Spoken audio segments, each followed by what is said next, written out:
This is Pokémon Violet, hour by hour. So, after I was able to pry myself away from the library, we head over to the staff room and, Nemona, you're here! Well, of course she would be. She's the class president who's the same year as me, and that better be explained at some point because it's driving me nuts. Oh, and side note, I totally heard you guys in the comments last time. I'm completely sick of the yandere Nemona meme as well. Like, she's just enthusiastic and we slapped this creepy label on her. It's not fair. I was only commenting on that particular line, which you have to admit does sound pretty suspicious on its own, and that's it. Now that that's out of the way, let's move on to the more pressing issue of Highway here, right here. Seriously, I can't decide whether this family-friendly moon presence has one of the sickest character designs I've seen in ages or one of the corniest. It's right on the line. I haven't been so confused by a character design since Lucamine or as weirdly attracted to a hairstyle since Bayonetta. So of course, I gotta say to Nemona, who was that? She looked awesome! See, if Nemona really was a yandere, she'd be all, how freaking dare you, I'm the only girl you ever need to think looks awesome, lick my feet, you weedle! But no, she's fully supportive of my other interests, and she's known as La Primera, and she can do anything, and she's got coal leaking out of her ears, and she should probably get that checked, and she's basically everything that I or any other trainer would want to ever be ever! So yeah, it's unfair to label her a yandere to me at least. She's passionate. But then she's all, I know you said you wanted to complete the Pokédex, but you really should try to reach the champion rank like I did. But I don't want to. Listen, I just don't want to see talent like yours go to waste, okay? You've only seen me fight twice, and all I did was use type advantage. Exactly! You have any idea how rare that is in a trainer? Most just pick a type or aesthetic and stand around waiting for people to beat them up, but you've got a really original character. If you say so. Then she goes on to explain that in Paldea, when you beat the gyms and pass a championship assessment, which I'm guessing is the Elite Four, you aren't the champion, you're a champion. Just a rank that's given to show you're a cut above other trainers. Wait, I thought that was ace trainers. Oh, well, anyway. I actually think this is a really good, well, I want to say retcon, but who knows? Maybe Paldea really is the only one that does this, while every other region had that bizarre Jimmy Ringo-style system of King of the Hill. Yeah, it's a nice system that keeps the glory of beating the greatest trainers without condemning the winner to an existence of constant battles at the end of a hallway and being mysterious to random strangers. But yeah, apparently Nemona has freaking beaten the Elite Four. She's a champion. What? But she's just a... I had to stop myself there because, but they're just a kid, really doesn't work as an excuse in Pokemon, does it? Weird to see that from the other side. But yeah, she's a champion level trainer, which makes that battle feel even more patronizing in retrospect. And she accomplished this in a strange independent study project the school does called the Treasure Hunt. Dang, I wish other educational institutions used that kind of imagination in their naming systems. Yes, I finally passed the trials of No Tomorrow and finished the adventure quest. Now I can finally truly call myself an automotive engineer. Nemona thinks being a champion was the treasure that she found, so she's not sure? So she doesn't know if she passed or not? How much of a student's grade is made up in this treasure hunt anyway? Well, whatever. Nemona then gives us another well-meaning platitude that in the new context once again kind of comes across as somewhat infantilizing. You're a freaking champion, woman. Maybe I can show you a different perspective, but don't spit on my head and call it Hydro Pump. But yeah, then she marks the gym locations on my map. It should be fun to take on these 7 humans and this one undiscovered Muppet Pokemon. And then, as if on cue, the bell rings and I'm summoned to the principal's office. Oh wait, I'm in the staff room. They wouldn't do that. Yes, of course I'll be heading into the office, but first, Justin Timberbrick! Finally I can know what your deal is! What's even your name, you exiled Fortnite character? Salvatore. And he speaks French, ooh la la. Yeah, that's it for now. Hopefully we'll see him more in class. To the principal's office! And boy is he looking intense. I myself always pick up a piece of paper to read it, never just lay it on the desk like that. Unless the content just left me a freaking shell. Who died, Clavel?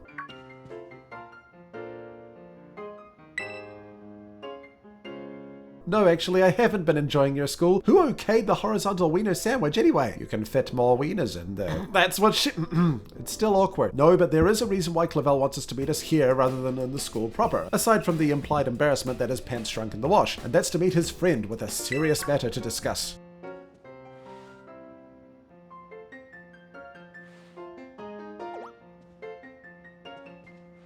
Is this friend in the room with us right now? Oh jeez, his friend better not be what he calls us. Oh, thank heavens. Wait, it's freaking Giga Chad over here. Yes, it's one of the major differentiating aspects between the two versions, whether or not you want Gym Dad energy or Feral Cougar energy. For myself, the preference is clear. I do like a lady who knows what she wants. Is it hot in here?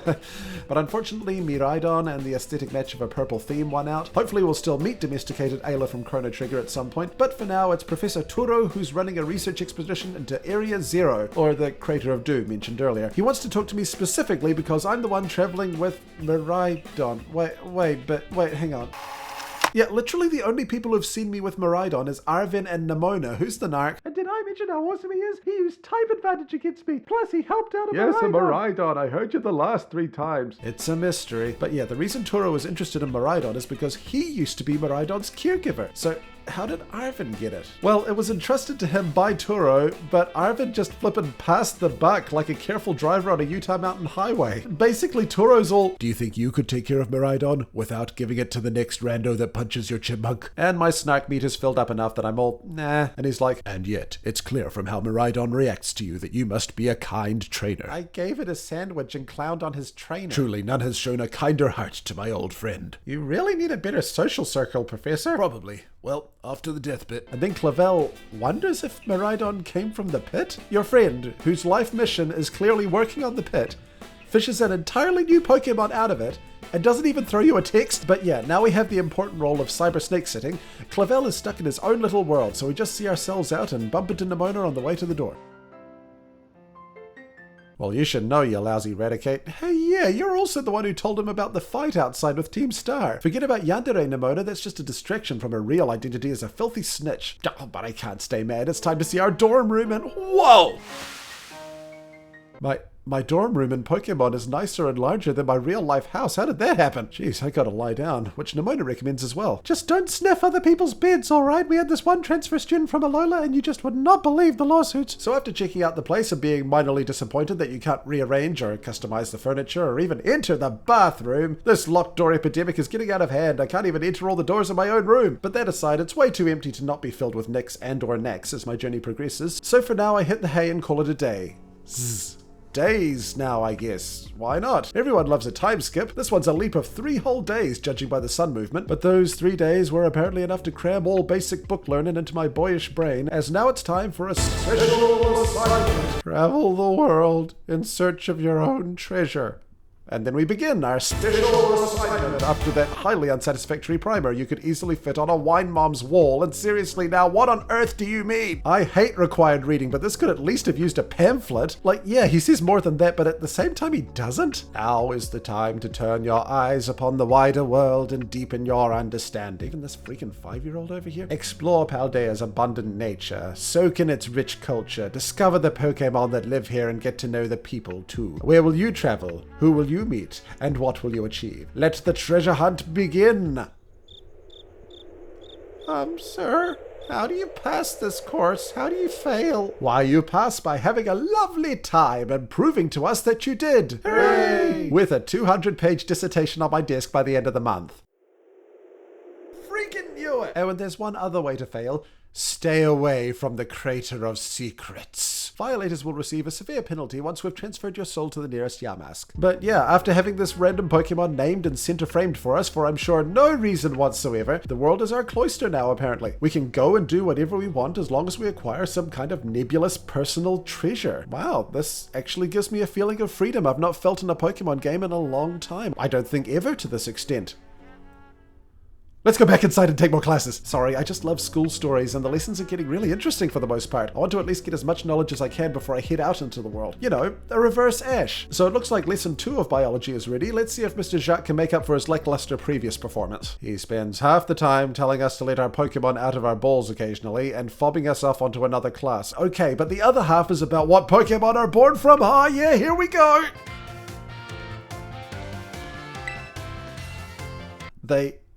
They still don't know where eggs come from. This is a biology class, man. Either they get their curriculum from Florida, or after decades of meticulous study by an entire branch of science, it's still a mystery where eggs come from? Like, previous gens have cloned Pokemon, proven God real, gone to space and the space between spaces, and even traversed the freaking multiverse, and Pokemon still managed to lay eggs in secret? I'd almost love to see the experiments. Okay, both compatible subjects are in a room with no exits. This time we will finally solve the... Sorry, itchy nose.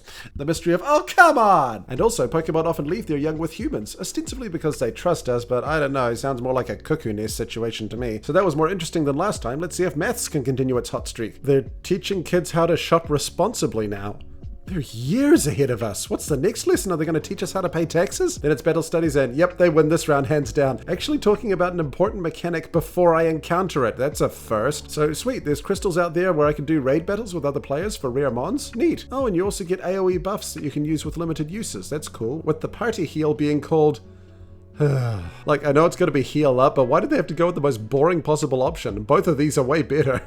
The last one in particular sounds like if Bakugo was forced to take the healing slot. In fact, screw it. That's the answer in my heart, so that's the answer I'm giving. Well, at least Dendra gives it a cursory I wish answer as well. You know, maybe don't have your characters complain about the name you gave it, Game Freak. You know you could have changed it, right? Then she teases hands-on practice, but no, our 10-minute allotted class time is up. So is there anything else I can explore before school store? Ah, it's just a Pokemart. I thought it'd be where I bought decorations for my room or new clothes, but fine. Besides, there's some top-tier flirting going on here, though. Smells delicious. How about you? Oh, and we can finally explore the different rooms we take classes in, like biology, where this kid is all, they say there's sexual dimorphism in Pikachu, but I just can't see it. Did this kid travel here from the original Game Boy or what? Well, nothing else here, aside from this sweet diorama of the place I rescued Miraidon. So let's head to the art room and wow! I would like to know what obsession gripped the individual who decided to make a statue this epic with freaking Staraptor as the subject. Not Articuno, not Ho-Oh, not even Gigantamax Corviknight, just Staraptor, a basic bird mod in the C tier of basic bird mons, if that. Well, the heart wants what it wants, I suppose. I can't control your muse. Then I hustle here until I'm sure he's not going to say any more. And you guys better thank your lucky starlies I can't get my hands on this here statue. But on a more personal note, I love these paintings here. You can tell they were actually drawn by kids, maybe family of the staff. It's just such a sweet detail. Is that a Pikachu face meme reference? Maybe it's a coincidence, but I do love the expression anyway. You're gonna do what with me in daycare? Weirdly, the muck here isn't an Alolan muck, which I would have thought would fit better in an art room, but its trainer just seems confused all round. What do you think a washed muck would even look like? Well, that's enough of that. On to home ec. Wait, so they do have home ec? So why is Jacques teaching us about freaking manners? Ah, forget that. I want to attend a lesson with this hunk of secure masculinity. Dude looks like Mr. Satan and Vegeta did the fusion dance. I love it. Unfortunately, we can't attend any home ec classes, at least not yet, so let's go back to the staff room to bug the teachers. Dang it, Nemona's rubbing off on me. So you can recap earlier lessons with some of the teachers, and look, I appreciate the representation, but you don't have to give all the NPCs a mouth-breathing preference. I had bad sinuses most of my childhood, so it's hard to keep my gob shut, at least while resting. But seriously, is this a bug, or did I just miss a primer on Japanese culture where they talk about how it's considered polite to let your conversation partner examine your molars? But yeah, we find out she used to be a gym leader and wait, became slightly closer? Are there social mechanics in this Pokemon game like freaking Persona? That's so freaking cool, although I hope it isn't exactly like Persona. Ugh. But she's the only one we can get confidant points with at the moment, so let's move on to the infirmary where we meet this mega evolution of Nurse Joy and this kid who's all, you can tell what a Pokemon is feeling if you look in their eyes. To which I say, huh? Of all the Pokemon you put this kid next to, you chose Ralts and Hatenna? Was that an intentional joke? Because that's actually pretty good if it was, I'm not gonna lie. And you know, I could make a joke about this kid being all, I always come here when I feel down. And I could be like, oh, looking at Pokemon suffering always cheers me up. But after hearing that the nurse never asks questions and remembering my own rough school years, I wish I could just go to a place to cool off and be by myself without judgment. So you've earned brownie points in my eyes, Mega Joy. Wish other schools followed your lead. But after that weirdly sobering trip to the nurse, we check out the schoolyard and can you play on the equipment? Can you slide on the slide? Forget about petting the dog. The first thing I have to know if I see one in a video game is can you slide on the... Oh, you can. 11 out of 10 game of the year. Also, apparently a small club has been started around the healing power of staring at Pokemon? Well, okay.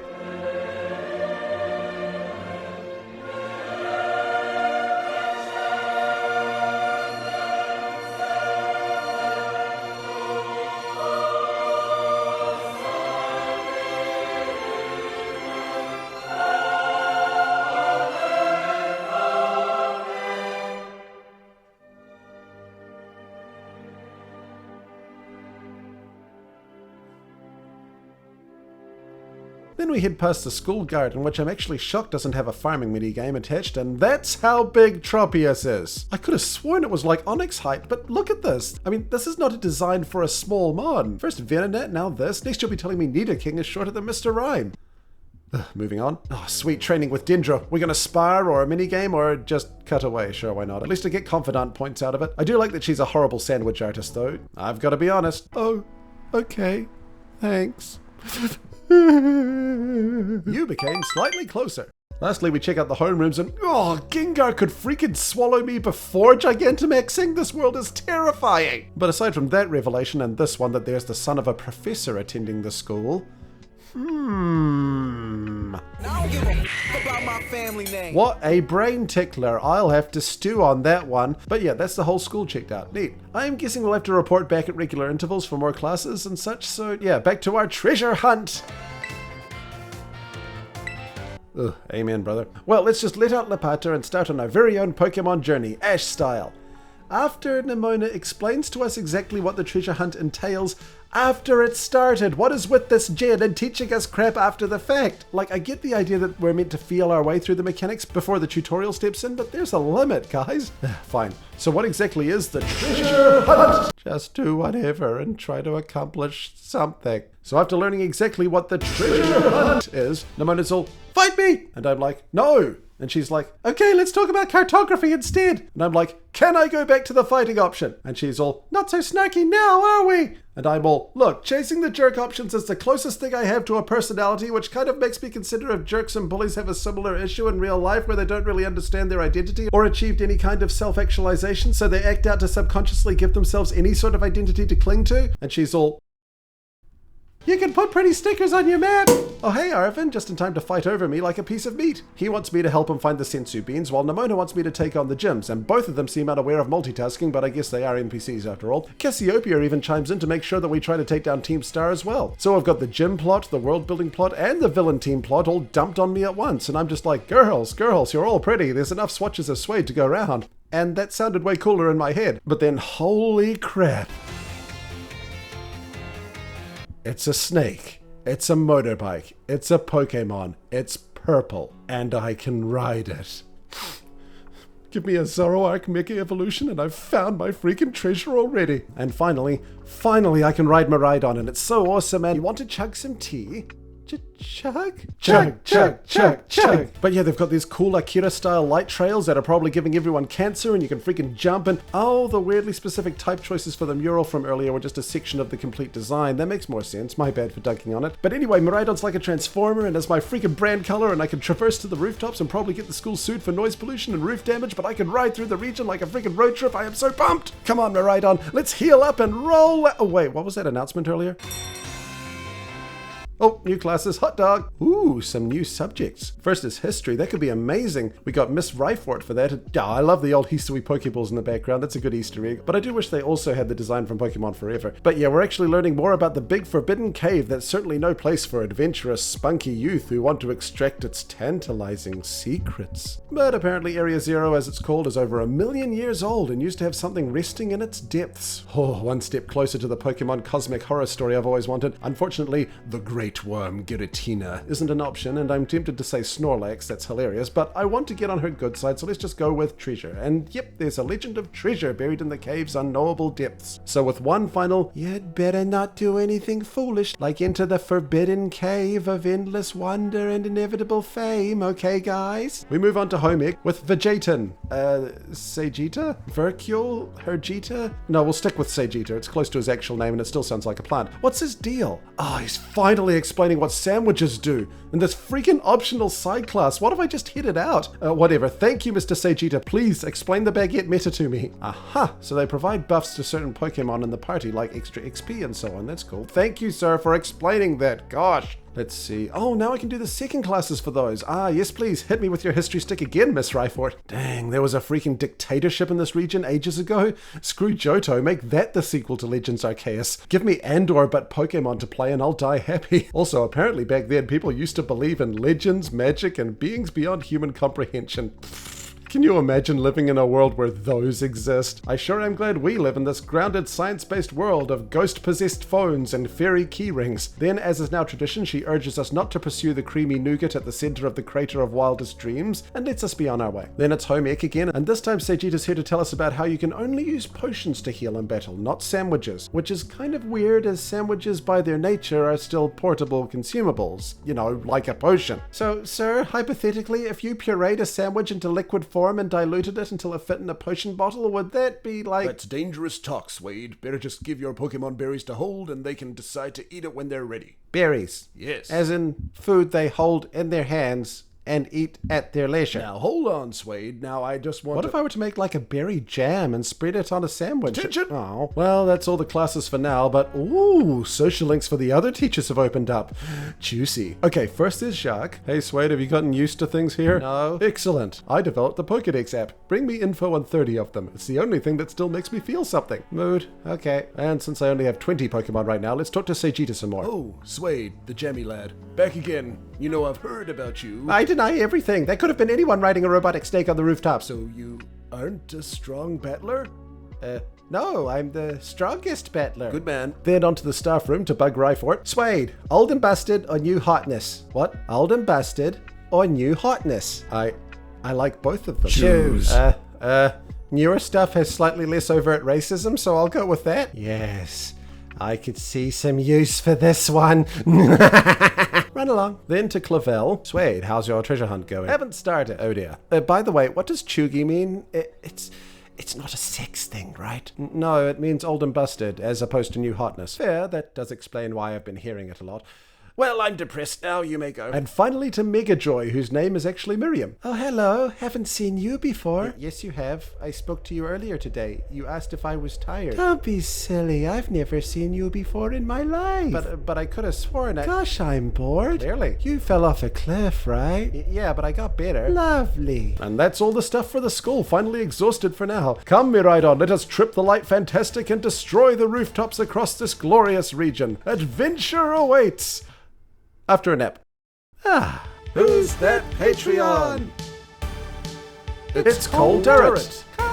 They ask, what does a typical ordinary day for you look like? Well, I'm actually going to go into a bit more detail on that in a dedicated introspectrum video later about something called executive dysfunction, so please watch out for that next month, fingers crossed. But basically a typical day is get up, hope I don't freeze at the computer, and if I don't, I either write a script or edit a video for 4 hours and spend the rest of the day cooling down from the mental exertion. Again, that's if I don't freeze up at the computer and end up staring at the screen in a feedback loop of anxiety and low self-worth, or scroll through Twitter, but I repeat myself. Again, I'll go more into the unique mental situation I find myself in the upcoming introspectrum video, but though that sounds horrible, it's nowhere near as bad as it was, and I'm slowly getting more and more healthy and productive thanks to my amazing patrons allowing me the time to do so. Also, it's not all work. I keep up with my interests and refill my mental energy as well, usually by either walking, fiddling around with game dev and music software, working on my fiction ideas, or my default hobby, video games. I'm currently working through Jedi Survivor and Scarlet Nexus. Both are pretty good so far, but this Honkai Star Rail thing intrigues me. Did you know that I've also reviewed nearly 200 individual episodes of the Pokemon anime? They aren't available on YouTube anymore due to horrendous copyright shenanigans, but they are available on my Patreon. No payment or membership required, so come on over and take a look. Welcome to all my new patrons too. Normally I'd name you all, but I just received over 100 in the last month, so forgive me for skipping it this once. You should all be there in the credits at least. I'm seriously at 499 patrons right now. Will you be the one shouted out as the 500th patron in the next video? Well, do like and subscribe and join the channel if you aren't a fan of Patreon too. So we finally made it out of the school. I guess it's a good sign that I was able to fill a full hour just hanging around one small area, and I love the almost dating sim quality of getting to know the teachers, but we still have to see how the more open-ended parts hold up. See you then, and remember, never eat a sandwich during a fight. It's just a bad idea all around.